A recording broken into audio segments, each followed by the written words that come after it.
먼저 발표에 사용할 양식과 영상 컨셉을 선택한 이유는 첫 번째는 현대인의 짧은 집중 시간을 고려해서 1분 내외로 핵심 정보를 전달하는 1분만 스타일의 2분만 형식의 핵심 정보를 전달하기 적합하다고 파악했기 때문입니다. 그리고 두 번째, 유튜브 쇼츠 형식은 짧은 시간에 효과적으로 메시지를 전달할 수 있어서 저희가 채택을 했고요.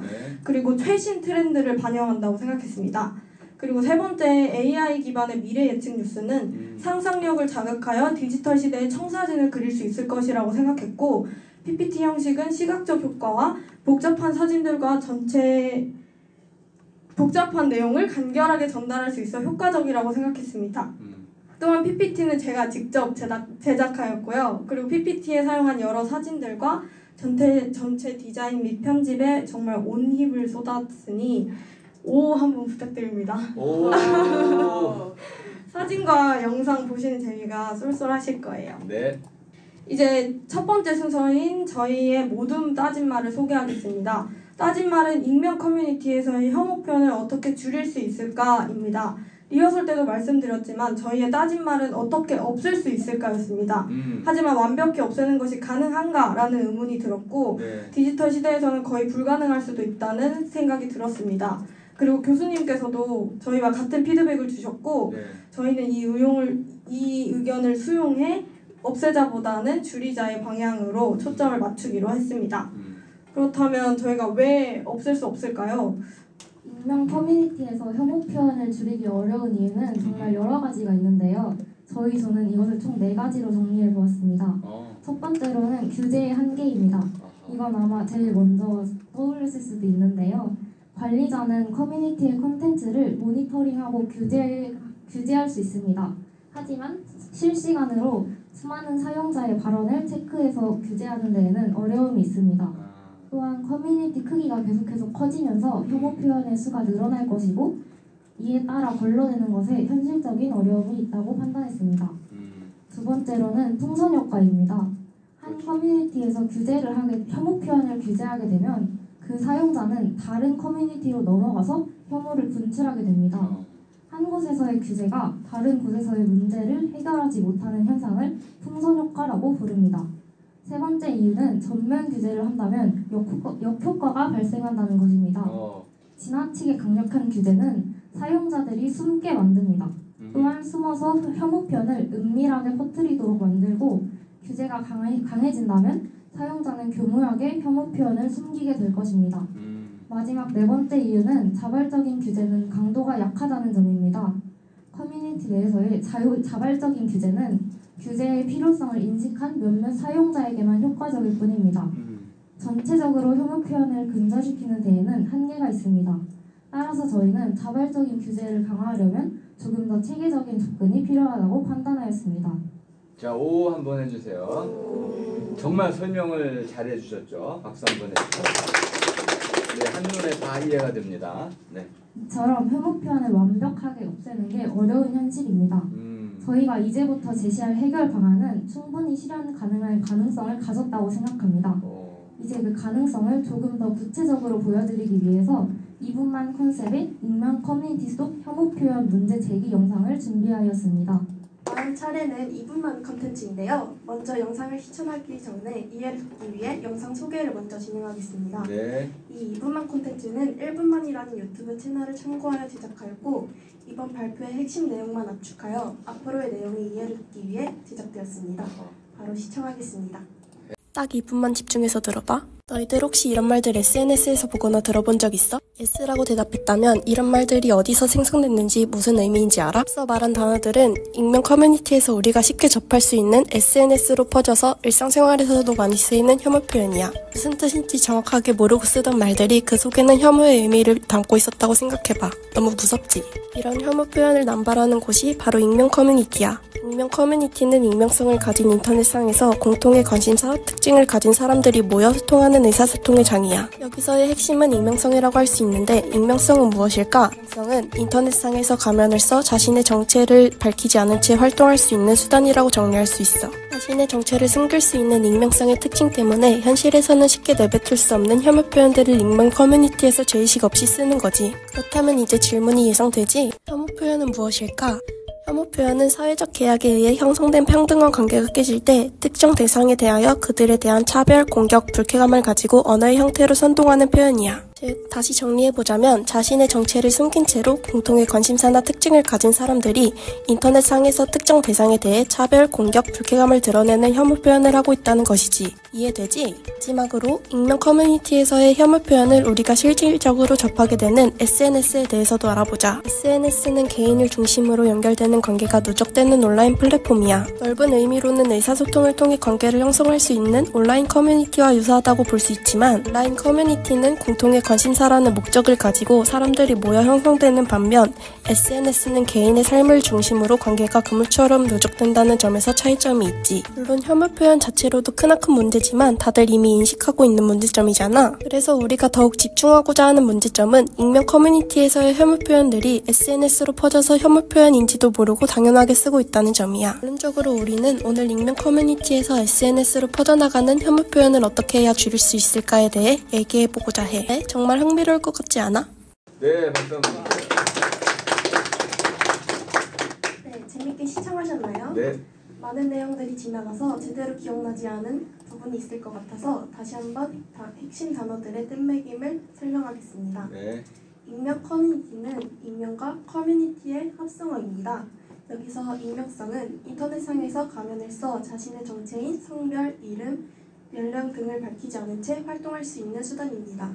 또한 익명 커뮤니티의 또 다른 합성 단어인 커뮤니티는 인터넷상에서 공통의 관심사나 환경을 가진 사람들이 모여 소통하는 소통의 장이라고 뜻매김해보았습니다. 따라서 이를 합쳐보면 익명 커뮤니티는 익명성을 가진 인터넷상에서의 공통의 관심사, 특징을 가진 사람들이 모여 소통하는 의사소통의 장이라고 정리할 수 있습니다. 익명 커뮤니티가 가지는 익명성 때문에 혐오 표현이 현실에서보다 죄의식 없이 쓰게 된다고 아까 영상에서 말씀드렸는데요. 여기서의 혐오 표현은 사회적 계약에 의해 형성된 평등한 관계가 깨질 때 특정 대상에 대하여 그들에 대한 차별, 공격, 불쾌감을 가지고 언어의 형태로 선동하는 표현이라고 정리해보았습니다. 또한 이런 혐오 표현이 익명 커뮤니티를 통해 전파되고 있는 SNS랑 개인을 중심으로 연결되는 관계가 누적되는 온라인 플랫폼입니다. 여기서 익명 커뮤니티와 SNS의 차이점이 무엇이냐는 궁금증이 생길 수 있습니다. 그 이분만의 나레이터도 이정우 씨였어요? 네. 조금 다른데? 그래요? 네. 감기가 걸려 있어가지고. 아, 그랬구나. 네. 넓은 의미로는 의사소통을 통해 관계를 형성할 수 있는 온라인 커뮤니티와 유사하다고 볼 수 있지만 온라인 커뮤니티는 공통의 관심사라는 목적을 가지고 사람들이 모여 형성하는 반면 SNS는 개인의 삶을 중심으로 관계가 그물처럼 누적된다는 점에서 차이점을 가지고 있습니다. 네, 아까 2분만 영상 잘 보셨나요? 네. 네, 제가 편집했습니다. 감사합니다. 네. 본론으로 돌아가 보자면 네. 예, 보이시죠? 여기 최근 익명 커뮤니티는 사회에 매우 좋지 않은 영향력을 끼치고 있습니다. 저는 특히나 이것을 유튜브나 인스타그램 같은 대중적인 SNS에서 실감을 하는데요. 도대체 왜 이렇게 됐을까요? 우선 익명 커뮤니티와 SNS를 생각해보면 혐오 표현의 양이나 수위 측면에서 익명 커뮤니티가 SNS보다 훨씬 우세한 것을 알 수 있습니다. 또한 사용자도 차이가 나는데요. 익명 커뮤니티의 사용자 수는 SNS에 비하면 굉장히 적고 특정 성별이나 연령대를 단정 지을 수 있습니다. 반면 SNS는 남녀노소 모두가 사용하기 때문에 특정 성별을 결정할 수 없고 연령대도 굉장히 다양한 것을 알 수 있습니다. 마지막으로 익명 커뮤니티는 혐오 표현의 주 발생지라고 생각해 볼 수 있는데 SNS는 혐오 표현의 발생지라기보단 혐오 표현의 확산을 담당할 수 있다고 생각할 수 있습니다. 좋은 지금 비교를 해주셨네요. 발생지와 확산지다. 네. 네, 좋습니다. 박수 한번 주세요. 좋습니다. 네, 이러한 사실을 종합해 보면 익명 커뮤니티는 SNS 사용자, 특히 아직 정신적으로 좀 미숙한 청소년들에게 부정적인 영향을 끼칠 수 있을 것 같은데요. 네. 만약 이것을 해결하지 않는다면 SNS의 높은 확산력으로 인해 익명 커뮤니티에서 만들어진 혐오 표현이 널리 쓰이게 되고 사람들에게 잘못된 인식을 심어줄 수 있습니다. 네. 그리고 지금 혐오 표현이 그저 유머나 유행어처럼 쓰이고 있잖아요. 그러면 이 혐오 표현 자체가 사회에 끼치는 부정적 영향, 해악을 정확히 인지하기가 어려워집니다. 왜냐하면 그저 유머로 웃으면서 쓰고 있으니까요. 또한 SNS로부터 익명 커뮤니티에 이렇게 새롭게 유입되는 사람이 있을 수도 있잖아요. 그래서 혐오 표현이 이렇게 퍼지고 다시 익명 커뮤니티로 새롭게 유입되는 이런 새로운 악순환이 발생할 수 있습니다. 이해되시죠? 네. 이러한 현상이 지속되면 혐오 표현의 대상이 된 사람들에게 돌이킬 수 없는 웃음을 주어 심각한 문제가 발생합니다. 웃음이라는 것은 무너뜨림 플러스 부숨입니다. 네. 그래서 저희가 이 문제를 어떻게 해결할까 굉장히 고민을 많이 했는데요. 우선 문제의 발생 과정을 도식화해서 간단하게 나타내어 봤습니다. 1단계는 익명 커뮤니티에서 혐오 표현이 발생하는 것, 2단계는 혐오 표현이 SNS로 넘어가는 것, 3단계는 SNS 내에서 혐오 표현이 확산되는 것입니다. 문제를 해결하는 방법은 나왔어요. 바로 1단계를 차단하거나 2단계를 차단하거나 3단계를 차단하는 것입니다. 그럼 여기에서 가장 근본적인 해결책은 무엇일까요? 네, 바로 1단계를 차단하는 것입니다. 그래서 저희 조는 1단계를 차단하는 것에 집중을 하기로 했고, 근데 또 1단계를 차단하는 방법도 두 가지로 저희가 생각을 해봤어요. 첫 번째는 사람들의 인식을 개선시켜서 혐오 표현을 막는 방법이고, 두 번째는 익명 커뮤니티의 시스템 차원에서 이렇게 제재를 해서 혐오 표현을 막는 방법입니다. 그런데 앞서 저희가 처음에도 설명했듯이 사람들의 인식을 개선시켜서 혐오 표현을 막는 방법은 거의 불가능하다고 생각을 해서 따라서 저희는 익명 커뮤니티의 시스템 측면에서 혐오 표현을 막는 방법을 생각해 보았습니다. 네, 그래서 저희 조가 고민한 현실적이고 창의적인 대안은 플랫폼과 협업하여 AI 필터링 시스템을 도입하는 것입니다. AI와 커뮤니티 내 금칙어 사용을 결합한 이 시스템은 예를 들어 국내 기업 디어유에서 개발한 버블 앱의 메시지 금칙어 기능과 유사한 방식으로 운영됩니다. 버블은 아이돌, 배우, 운동선수 등 실제 아티스트와 팬들이 직접 소통할 수 있는 앱으로 팬들에게 아티스트와의 친밀한 소통을 제공하는 플랫폼입니다. 혹시 여기서 버블이나 좀 비슷한 방식의 프라이빗 메시지 사용해보신 분 있으실까요? 저는 한때 아이돌을 되게 좋아했어서 둘 다 사용해봤었는데요. 저도 직접 느낀 바지만 좀 금칙어 때문에 민망한 상황이 이만저만이 아니었습니다. 버블의 금칙어 기능은 팬과 아티스트 간의 안전하고 긍정적인 소통 환경을 위한 중요한 도구지만 단어 중심의 필터링 방식으로 인해 문맥을 무시하고 정상적인 메시지도 차단되는 경우가 발생합니다. 이를 해결하기 위한 창의적인 대안은 AI 필터링 시스템의 도입입니다. AI와 금칙어 기능을 결합하여 문장의 맥락을 파악하고 부적절한 의도를 가진 메시지만 걸러낼 수 있습니다. 이러한 시스템은 팬과 아티스트 간의 소통을 보다 원활하고 안전하게 만들어줄 것입니다. 오, 한번 해주세요. 좋습니다. 저희 모둠은 실현 가능성을 더욱 높이기 위해서 버블의 금칙어 기능과 관련해 버블을 개발한 회사인 디어유의 전문가와 인터뷰를 진행하기로 했습니다. 방문, 통화, 메일 등 다양한 방식으로 접근을 시도했지만 전문가와의 일정 조율이 어려울 것 같아서 제가 학교 메일로 홈페이지에 나온 제안 및 문의 주소로 직접 문의를 드렸고요. 근데 시간이 지나도 답신이 오지 않아서 제 개인 메일로도 따로 연락을 시도했지만 여전히 답장이 오지 않았고 그렇군요. 저희는 결국 다른 방법을 생각해냈습니다. 바로 저희가 직접 전문가가 되어 인터뷰를 해보는 게 어떻겠냐라는 아이디어였습니다. 버블의 금칙어 기능에 대한 전문가의 생각과 저희가 상식적으로 상식선 안에서 생각할 수 있는 그런 의견들이 많이 차이가 날까 싶었기 때문이었고요. 그래서 저희는 이번에 전문가 인터뷰 대신 저희가 직접 전문가가 되어서 관련 이슈를 다뤄보기로 했습니다. 이를 유쾌하게 전달하기 위해 저희는 이 인터뷰를 유튜브 쇼츠 형식의 짧은 영상으로 제작했습니다. 이제 청중 여러분께 이 영상을 처음으로 보여드리니 집중해서 봐주시길 부탁드리겠습니다. 네. 감사합니다. 한번 영상 보시죠. 안녕하세요. 숙명여자대학교 디지털 시대의 사고와 의사소통을 수강하고 있는 신혜연입니다. 안녕하세요. 디오의 관계자 박지원입니다. 바쁘신데도 전화 인터뷰에 응해주셔서 감사합니다. 아닙니다. 업무 시간을 뺏지 않게 얼른 질문 드리겠습니다. 괜찮습니다. 천천히 꼼꼼하게 답변 드리겠습니다. 제가 금치거에 대해서 몇 가지 궁금한 점이 있는데요. 금치거는 어떤 분께서 설정하시나요? 주로 저희 디오유 측에서 설정합니다. 안전하고 긍정적인 소통 환경을 조성하기 위해서죠. 그렇다면 금치거 기능을 개발하게 된 계기가 있을까요? 저희가 개발하게 된 계기는 아티스트의 사생활 보호와 팬들 간의 갈등 방지, 그리고 불필요한 오해나 논란을 줄이기 위해 이 기능이 필요하다고 저희는 판단했습니다. 그렇군요. 그럼 이 기능이 효과적이었다고 평가하시나요? 아티스트 보호 차원에서 개인정보 유출이나 악의적인 표현을 차단하는 데 큰 도움이 되고 있습니다. 또한 버블의 품질과 평판 향상에도 긍정적인 영향을 미친 걸로 알고 있습니다. 그렇지만 금치거가 너무 많게 되면 소통이 제한될 수도 있을 것 같은데 혹시 단점은 없나요?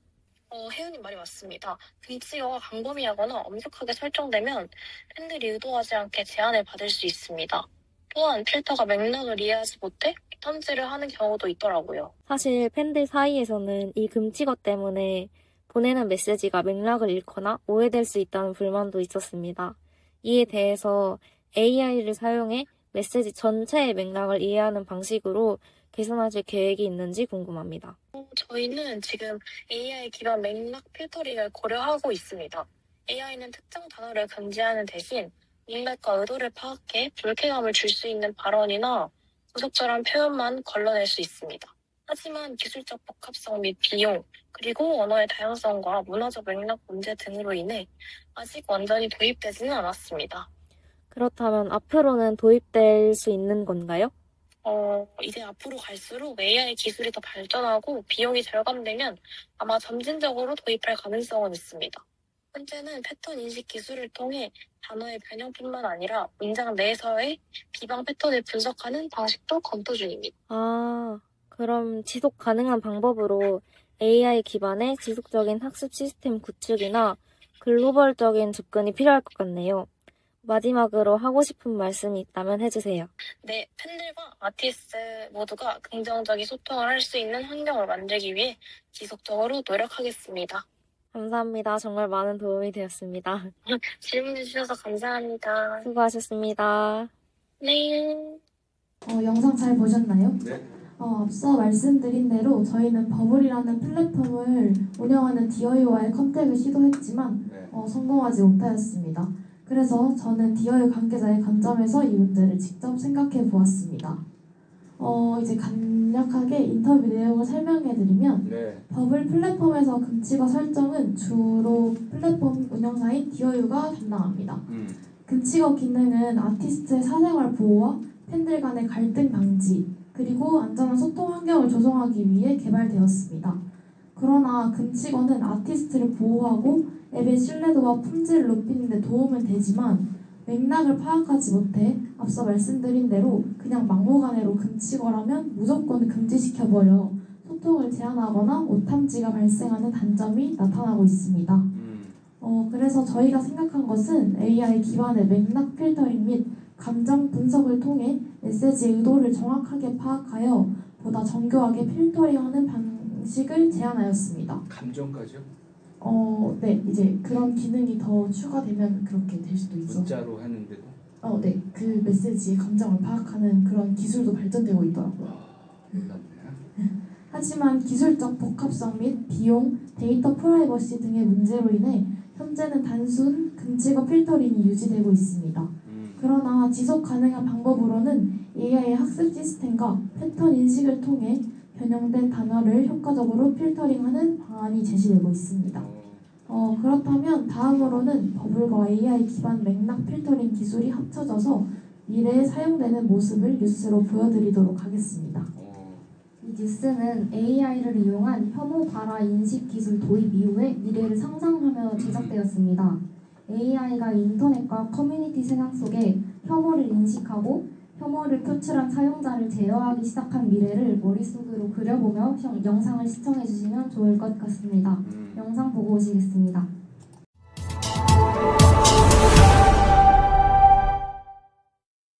안녕하세요. SM 미래뉴스입니다.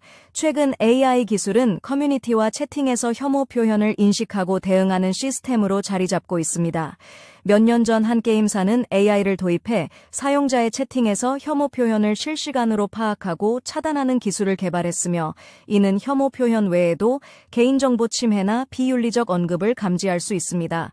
이 기술의 도입 이후 여러 기업들이 AI 기반의 혐오 인식 기술을 채택해 건전한 온라인 환경을 만들기 위해 노력하고 있습니다.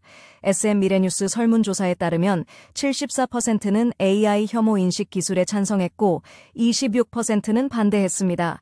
찬성 측은 유해성 감소와 사용자 보호를 강조하며 반대 측은 검열과 표현의 자유 침해 우려를 표명했습니다. 이들은 AI가 실시간으로 채팅을 검열하는 방식이 과도하게 표현의 자유를 제한할 것이라고 주장합니다. 표현의 자유에 대한 논의는 매우 중요합니다.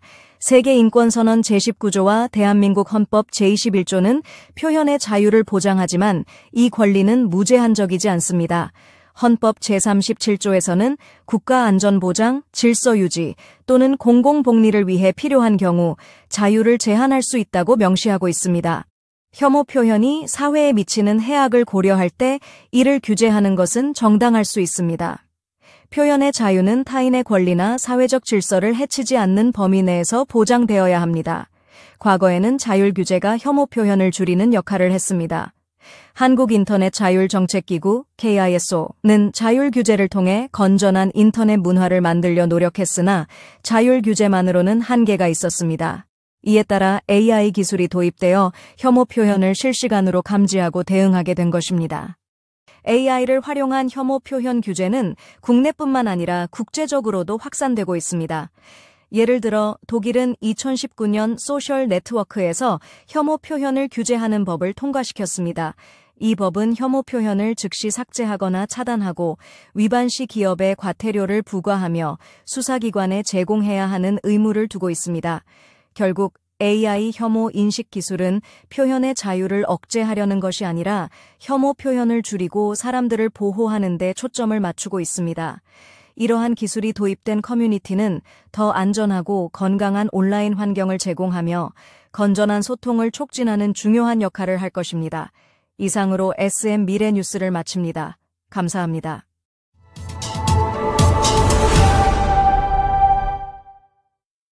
영상 잘 보셨나요? 네.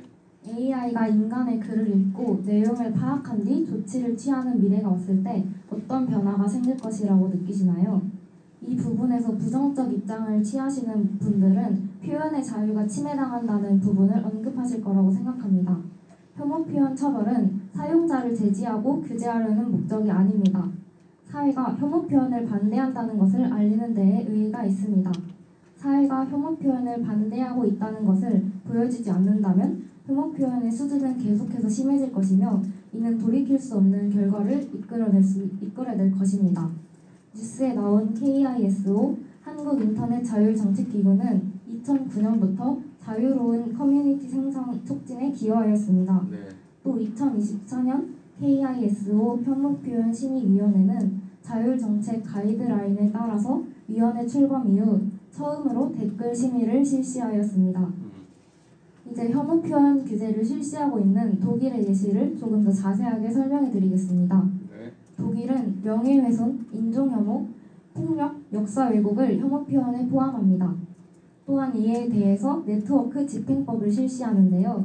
네트워크 집행법이란 형사 처벌되는 것을 인터넷에서 선제적으로 집행하는 것을 뜻합니다. 이는 독일에서 혐오 표현이 불법이기에 가능한 것입니다. 불법이 분명할 때에는 재판 결과를 기다리지 않고 SNS 측에서 콘텐츠를 삭제하게 됩니다. 만약 24시간 내로 삭제하지 않는다면 이 SNS 측은 벌금을 부과받습니다. 네. 하지만 현재 한국에서는 혐오 표현 처벌법이 없기 때문에 이러한 방식을 도입할 수 없습니다. 뉴스의 마지막에서 강조됐듯이 AI 혐오 인식 기술 도입은 표현의 자유를 침해하고 사용자를 억제하려는 게 아니라 건전한 온라인 환경을 통해서 사람들을 보호하려는 취지임을 알아주셨으면 좋겠습니다. 마지막으로 이번 발표를 마무리하면서 핵심 내용을 정리해드리겠습니다.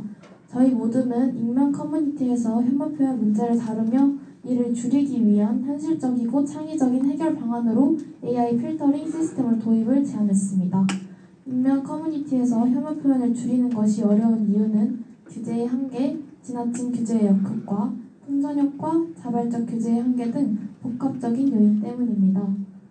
그러나 이러한 현실적인 한계를 극복하기 위해 저희는 AI 금칙어 사용을 결합한 시스템을 통해 보다 정교하고 효과적인 필터링을 가능하게 할 수 있다고 보았습니다. 디어유의 버블 앱에서 사용되는 금칙어 기능을 예시로 들며 기존 시스템의 한계와 AI 기반 필터링이 도입될 가능성을 설명해드렸습니다. 비록 디어유와의 인터뷰는 아쉽게 성사되지 못했지만 저희는 직접 전문가가 되어 유튜브 쇼츠 형식으로 인터뷰를 재현해 청중 여러분께 이 문제의 심각성과 해결 방안을 유쾌하게 전달해드리려 노력했습니다.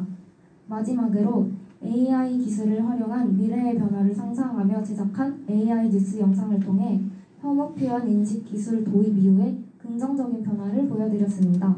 표현의 자유와 혐오 표현 처벌 사이에서 균형을 찾고 사회가 혐오 표현을 반대한다는 메시지를 확산시키는 것이 중요하다는 점을 강조했습니다. 이로써 저희 디사이 바조 발표를 마치겠습니다. 긴 시간 동안 경청해 주셔서 감사합니다. 네.